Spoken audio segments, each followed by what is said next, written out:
Hello, Brother Monroe here. Welcome back to Ultimate Admiral Dreadnoughts. Or, well, not Ultimate Admiral Dreadnoughts yet, anyway.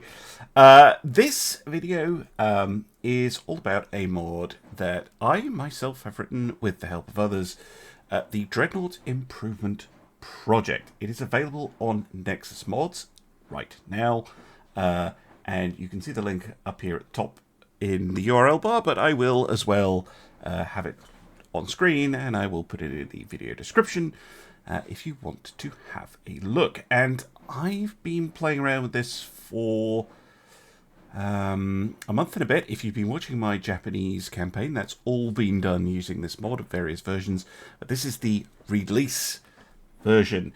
You can download it now. It works with the current version of the game, which as of recording is 1.4.1.0. Ultimate Admiral Dreadnought. So the latest version on Steam. I will try and keep it updated as best I can. So, what is the mod? Well, basically, I wanted to make something that was very close to the vanilla game, but that improved it in various ways, staying true to the kind of vision of the original game, and trying to just make the game more fun. Basically, taking out things that weren't fun, making tweaks and adjustments, just to improve the overall experience. And I will say thank you so much to the Baron or Barrow on the Game Labs forums, who created the Naval Arms Race mod. I've used some data from the Naval Arms Race mod, and it kind of gave me some ideas of my own, and as well to Admiral Snackbar, who's the person who made the original Balance mod, which I used for a very long time and really missed, which was, again, part of me wanting to make this mod. And, of course, a massive thank you to Nick and the rest of the Game Labs staff for making the game, and also for helping me out with the modding. They do respond to questions if you ask them about modding and say, what does this do? Okay, if I change this, will I break the game? They will talk to you, and which is super cool. Thank you so much for that. So, first of all, how do you install it? Well, if you go to Files and then Download on the Nexus, you do need an account, but it's pretty straightforward. This will download a zip file, and I'm going to do that and take you through what to do with that zip file. Okay, here we are. This is my downloads folder, and all you then need to do is right-click and extract all. You press extract, just extract it straight into downloads folder. Let it do its thing, and you will find this file. This is a resources.assets file, and this you need to put into the Dreadnoughts data folder. I will put up the file address for the data folder. You need to navigate. It's basically in your Steam apps folder, and I'll bring that up and show you what to do with the resources file. Okay, so here we are. This is the Dreadnoughts data folder. So it's in Program Files, x86, Steam Apps, Common, Ultimate Admiral Dreadnoughts, Ultimate Admiral Dreadnoughts data, and in here there is a file called resources.assets. Take your one, move it across, click yes to replace the file in the destination. Let it do that, and that is it. Done. How can you tell if the mod is installed? Well, pretty simple actually. I'm just going to go boot up the game and show you. Right, here we are in the game, and if you press News, you will see right underneath Ultimate Admiral Dreadnoughts, it will say Dreadnought Improvement Project version whatever. This is the version 1. This is the one that's currently on the website at time of recording for UAD 1.4.1.0, so it tells you what version you need to be using. And that is that. That is all you need to do to install the mod. But what does the mod actually do? And for that, I'm going to hop over into the designer just to talk through all the changes in the mod. Alright, welcome back. This is actually one of the ships I've been using for testing. And I am actually sneakily using the next version of the mod, which will come out whenever the game gets updated, which I'm sure won't be long, actually. So, what changes are there in the mod? Well, there's quite a lot of changes. First of all, weights and costs have been completely redone. I used the NAR values mostly, but there are a couple of other changes. The main thing, though, is pitch, roll, and engine efficiency have been changed as a result of that. Not engine efficiency, what am I talking about? Offset. You should find that ships are now much, much easier to build. Hulls are much more forgiving because you can put things in crazy places and you won't have a stupid offset. You won't have crazy high pitch or roll. Ships are generally, and the hulls are generally quite easy to work with now, which is really, really nice. But be warned, and this is a bit of a theme through the mod, this does help the AI quite a bit, because their designs, even if they're fairly wacky, no longer have a massive offset that will immediately make them useless. So watch out for that. The other thing with changing all the weights and the costs is it's not as easy to just build every ship with maximum bulkheads anymore, particularly battleships and the larger vessels. It gets really hard to have everything you want, and you will have to make compromises in your design. For instance, here the Kanai's now 55,000 tons, Bismarck-esque. It only has standard bulkheads, because adding bulkheads, that's a lot of weight to add. Standard bulkheads, by the way, is totally fine. So do be aware of that when you're jumping into the mod, that you may not be able to design ships the way you are used to in vanilla, and hopefully that should be a good thing. Gun stats have also been completely reworked, including the pen tables. Again, I've used the NAR values. I think the more realistic values from them are a lot more fun. And I'm probably on the wrong armor quality. It doesn't matter. But you'll notice that in particular, deck pen is greatly reduced.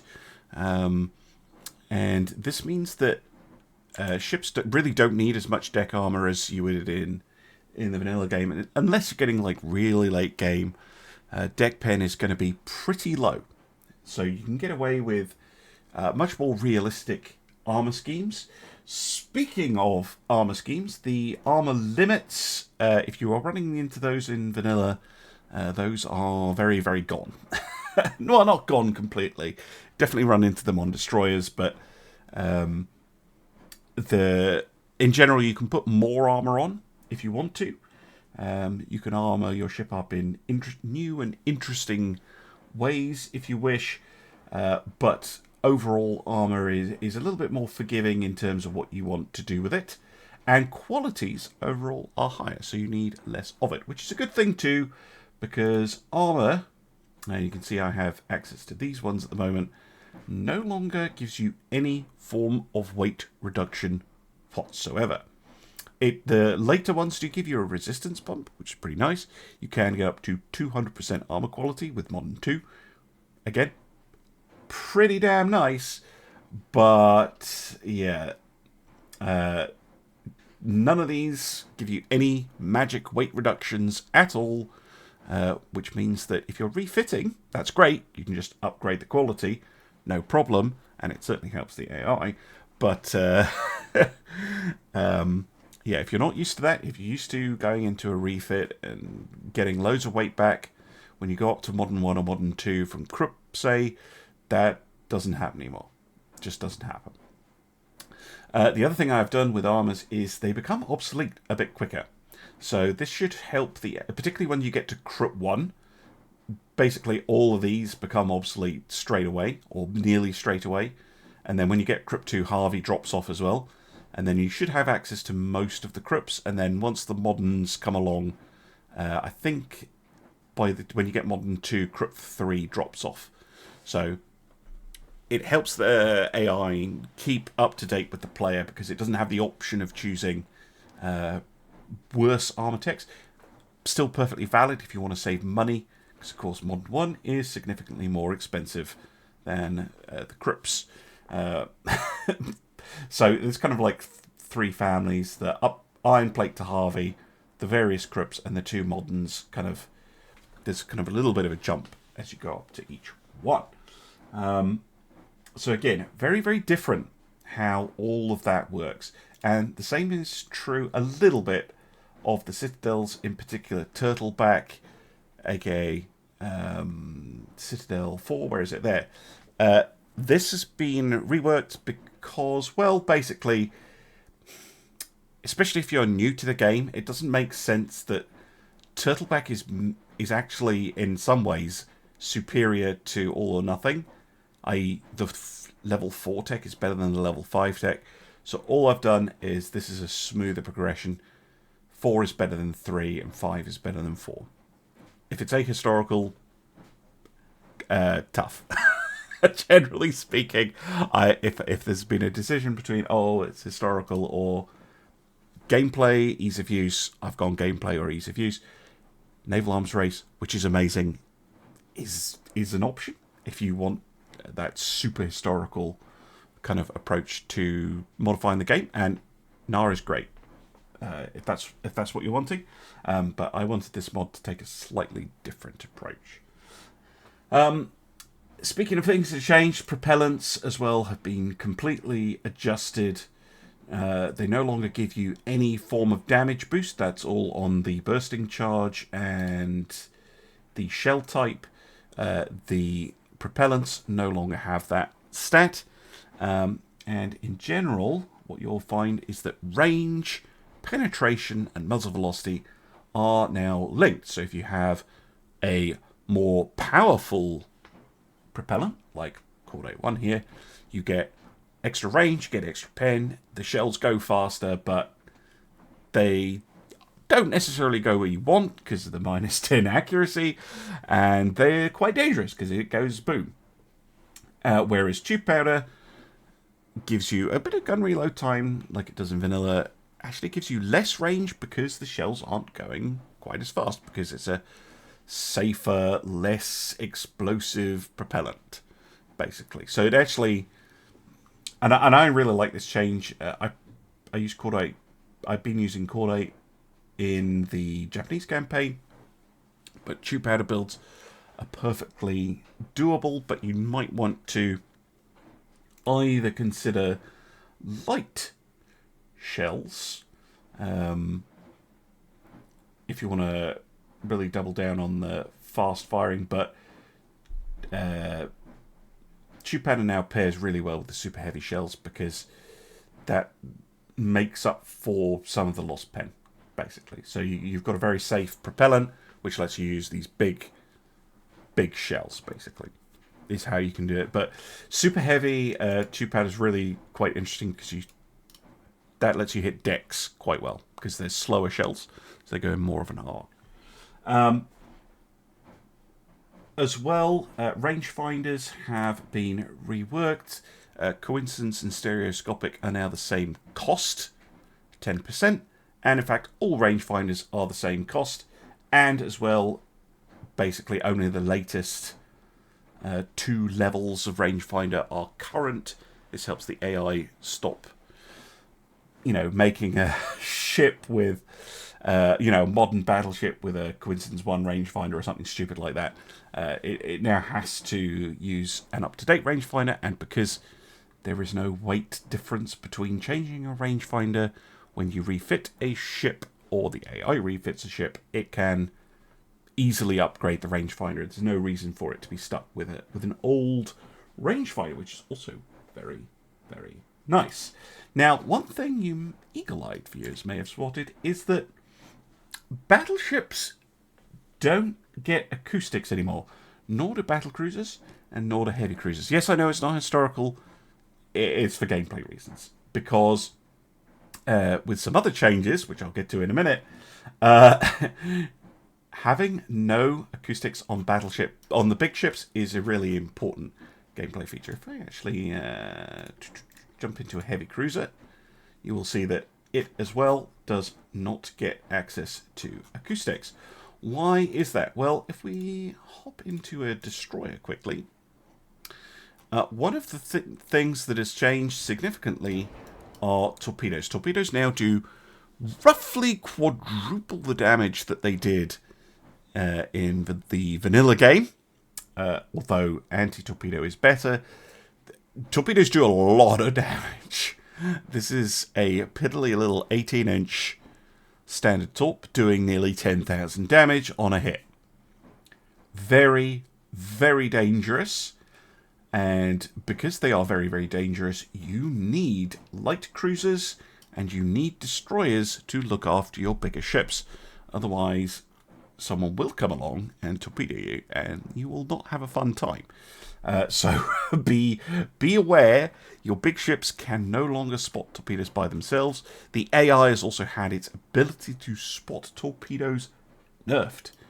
So it is possible to torpedo enemy ships now. It's still, you do have to catch them unawares, and there is a bit of luck involved, but it is possible now. It doesn't feel like an impossible task. But it was really important that I make that change and give light cruisers and destroyers a very particular niche, either firing torpedoes or spotting them and alerting other ships to the danger, because mines have effectively been removed, not completely because of the way I did it, but they're pretty much gone, and submarines have been completely removed, although I left the depth charge in for people who want to roleplay having depth charges on your ships. Submarines are, well, they should be completely gone. There shouldn't be any way for the AI to build them, but if you use the mod on an existing campaign, there will still be submarines around. Because it doesn't get rid of existing submarines in your save. You would have to go in and change the save. But I didn't want the game to crash. So the submarines are removed in a particular way. Really only works on new campaigns. Same for mines, really. Although mines will be very bad if you load in an existing campaign, basically. So you have to really change how you approach your fleet makeup. No mines, no submarines, destroyers and light cruisers have to have a role, otherwise you'd never build them, which is why I took away the sonar and stuff from battleships. So you're going to have to get on with it. There's a few other changes to technology. For instance, the very first communications tech has been improved. Some of the late game protection techs no longer make your ships super heavy anymore. Light cruisers now have a minimum armor requirement. They have to have at least half an inch on their main belt.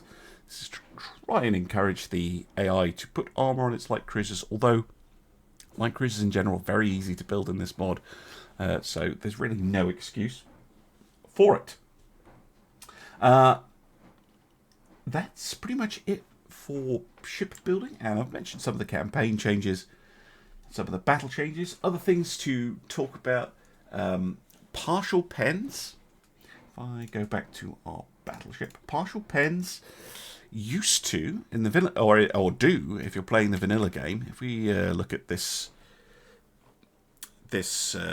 gun here, so you can see that if we're out at, let's say, 10,000 meters, we fire an HE shell at an enemy ship that has 3 inches of armor.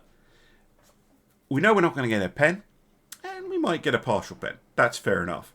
But if we fired it at something with 5 inches of armor, we'd expect it to be block. But in vanilla, it's not, because partial pens occur at 25% of the pen value, which means that killing ships using partial pens is really, really easy.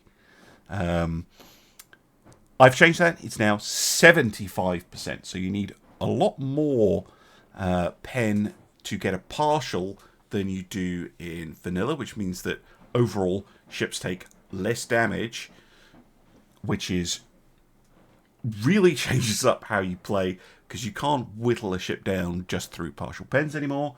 You also cannot burn ships down very easily. The fire threshold has gone up to 95% of the compartments from like 70 or whatever it is in vanilla.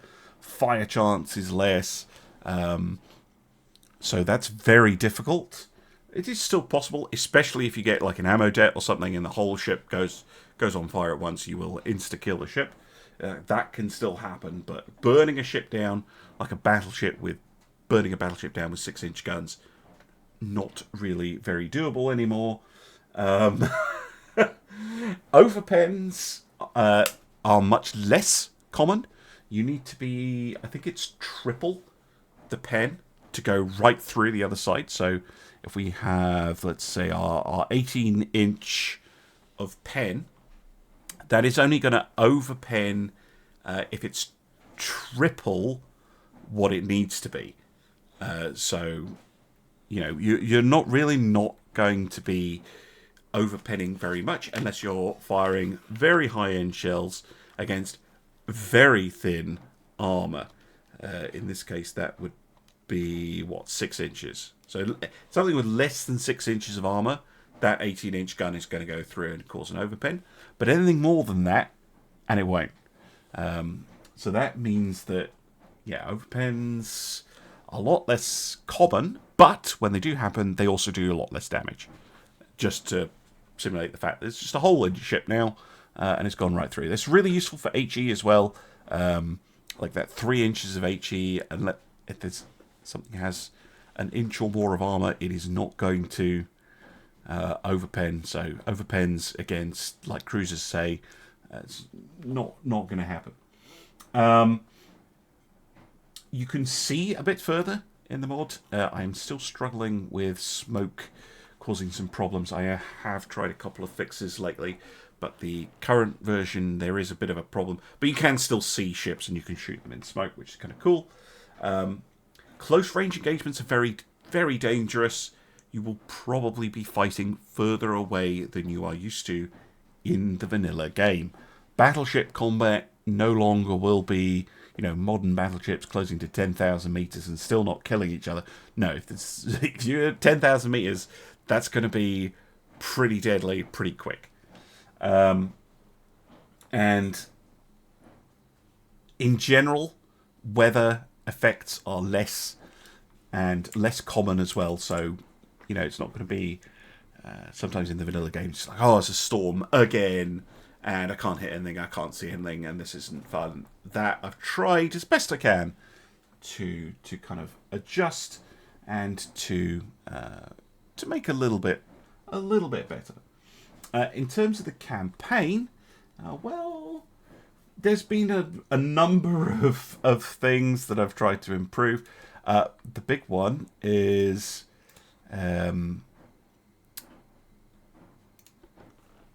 transports and blockades will now end wars and countries quite quickly. So be very, very careful about protecting your transports. Losing transports is super bad, and it will cause all sorts of problems. Don't let it happen to you, but if you are doing it to enemy nations, you will see them collapse, which is in the vanilla game. I didn't add that, but it does happen a little bit more often in the mod. But if you don't want that at all, I recommend playing on a higher difficulty, because the AI gets more money. As well, tech has been rebalanced so that it's much harder for any one player to go super far ahead of any others. And if you are behind, you will get a lot of bonuses to catch up. So tech spread is bigger. The ahead penalty is down to 5 years. Behind bonuses also 5 years, which helps kind of keep things even. Naval invasions I try to make slightly easier for invaders, although that's not brilliant. Denial zones, which are the little circles around your fleets and enemy fleets, have been vastly reduced, because with two kind of, I think, fairly realistic sizes. But basically, you can't block fleets in nearly as easily. You can only do it in like straits, canals, stuff like that. Because although the game has improved the mission generation system quite a lot, it's still, you know, not always amazing. Shall we say it like that? Allies now are more likely to buy your mothballed ships, although they don't always buy them. I think if it's an out of date hull, they won't buy it. I don't know how to fix that, but something like that. Peace agreements now 90% of the time, something like that. They should go your way. That, you know, whether you're saying you want peace or you want to keep fighting, shouldn't, you know, the game should listen to you most of the time, but not always. And the same is true as if you say you want certain provinces, you should get them, unless something weird is going on. And I think that's pretty much it. That's all the changes that I can remember off the top of my head. There is a full list on the Nexus Mods page. There is a full list on the Game Labs forums as well. I talk about the mod all the time on my Discord. If people want to help with the development of the mod,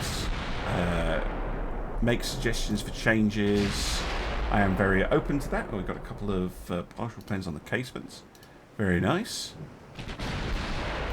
I am trying to stop the AI from running away, but as you can see, that is still a work in progress. And we are just completely demolishing this AI ship, which probably hasn't put any armour on, which leads me to what is coming later in the mod. Well, there's a few things coming. One that will be coming out quite soon is I've been working away on a ship pack. Basically a bunch of designs similar to this one that you can load into the game, and that will allow the AI to build ships faster, improving turn performance, which is nice, but as well it will improve their design choices, hopefully, because I don't think this thing has any deck armor. Because I'm just blowing it up with HE rounds, which is a little bit disappointing. Oh, France. What are you doing? That's no good. Anyway, so there's a ship pack coming to help with things of that nature and help out with the AI designing stuff. As well, there are more things in the works. For instance, the version I'm testing right now, I've changed the colour of Austria-Hungary on the map, which is pretty cool. And just other little tweaks and changes as I go. But big things, I do want to look at the technologies and when they unlock hulls, because one of the things that was annoying me when I was playing as Japan was there were lots of techs in the cruiser techs tree that unlocked nothing, and you're like, oh, I really want a new cruiser, and then you unlock 3 cruiser hulls at once, and then you're like, well, this is the best one, and then you never build anything on the other 2 hulls. So spreading out the hulls so that they unlock more evenly, you don't just suddenly get like 2 or 3 hulls at once, and fewer just techs that don't give you anything. That's one thing. Longer term, there's a lot of stuff to do longer term. I want to try and look at the hull stats, because some of them have totally ridiculous stats compared to others, particularly the resistance stat. Seriously need to look at across different hulls and different nations. Some nations get stupidly good resistance, and some nations have terrible resistance on their hulls, and it makes a surprisingly big difference to how the game plays. So looking at resistance values across the board, and believe it or not, I want to have a go at the Naval Academy, because I haven't touched the Naval Academy for ages, and I think it'd be quite fun to have a look and see if can't make that work a little bit better. Anyway, that is everything I wanted to say about the mod. Hopefully by now it's finished downloading and you are playing it and you are enjoying it, and yeah, I hope you have a great time with it. Let me know how you get on with it, and I hope to see you again soon for some more Ultimate Admiral Dreadnoughts. Bye for now.